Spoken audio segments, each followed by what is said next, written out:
Importet e produkteve ushqimore në Shqipëri kanë shënuar një rritje të ndjeshme gjatë 7 mujorit të parë të vitit 2026.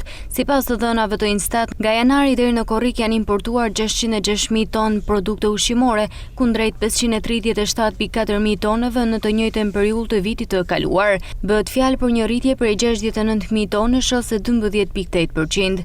Pjesën kryesore të kësaj rritjeje e kanë dritërat. Në 7 muaj u importuan rreth 239.300 tonë, 23.1% më shumë se një vit më parë.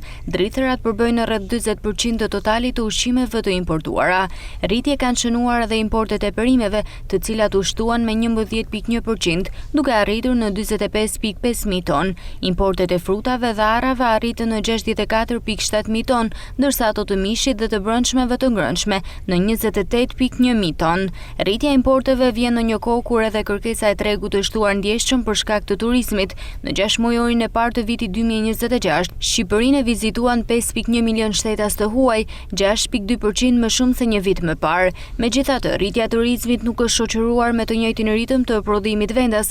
Në vitin 2025, prodhimi i grurit ra me 10.1%, ndërsa i patates me 7.2%. Edhe pse prodhimi i perimeve u rrit me 1.5%, importet e tyre u rriten mbi 11% vetëm në 7 muajt e parë të këtij viti. Shifrat tregojnë kështu një varësi në rritjen nga tregjet e huaja për furnizimin me ushqime, ndërsa prodhimi vendas po e ka të vështirë të përballojë kërkesën në rritje, veçanërisht atë të sektorit të turizmit.